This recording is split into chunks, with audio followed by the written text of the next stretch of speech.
When did the worst cake you ever tasted fix everything? When my mom and I stopped speaking, it wasn't because of one big blow up. It was a slow unraveling. I moved out at 19. We fought about money, boundaries, respect, all the usual suspects. I thought I was grown. She thought I was still her kid. We said things we couldn't unsay. I stopped calling. She stopped texting. Weeks turned into months. By the time my younger brother's birthday rolled around, we hadn't spoken in almost a year. He was turning 16. Our aunt was hosting a little thing for him. Nothing big, just pizza, music, a few cousins. I wasn't planning to go. I figured mom would be there, and I didn't want to make it awkward. But he called me the day before and asked if I'd come. Just that. No guilt trip. Just, I want you there. So I said okay. I showed up late, hoping to avoid the moment where everyone gasps at my presence. But no one gasped. A couple cousins said hey. My aunt gave me a quick side hug. My brother looked genuinely happy to see me. And then I saw her, my mom, sitting at the kitchen table, paper plate in hand, laughing at something one of my uncles said. Her hair looked a little grayer. I felt my throat tighten and looked away. About 20 minutes in, my aunt clapped her hands and announced it was time for cake. She brought it out from the kitchen, a lopsided, uneven, chocolate-frosted thing with the words,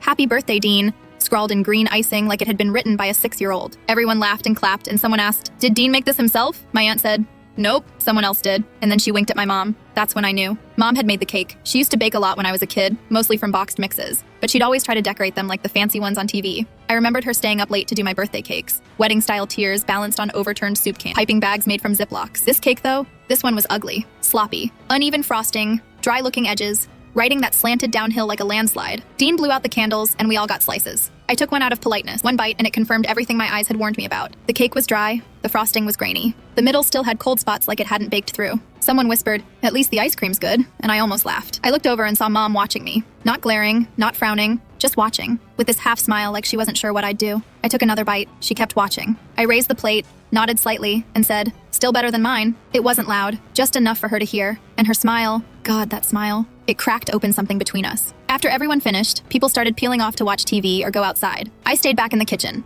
pretending to throw away napkins and clean up plates. She was there too, wiping down the counter with one of those thin, useless paper towels that just smear things around. "Didn't have time to do a test run," she said, still not looking at me. "It's fine," I said. "Dean loved it." She nodded. We stood there in silence, the hum of the refrigerator filling the gap. "I'm sorry," she said suddenly. I looked at her. "For the cake?" She smiled again. "For everything else." I wanted to say I was sorry too, that I'd been stubborn, that I missed her, that I hated how we let a stupid collection of arguments turn into a whole year of silence. But my throat closed up, and I couldn't get the words out. So I reached for the plate of leftover cake, picked up another slice, and took a bite. Still dry, still gritty, still weirdly cold in the middle. She laughed, and I laughed too. It wasn't a big, dramatic reunion. There were no tears or grand speeches. But in that ugly kitchen, under flickering lights, sharing the worst cake either of us had ever made, something gave. Sometimes it doesn't take the perfect words. Sometimes it doesn't even take good cake. Sometimes it just takes showing up, swallowing a dry bite, and letting the silence finally break.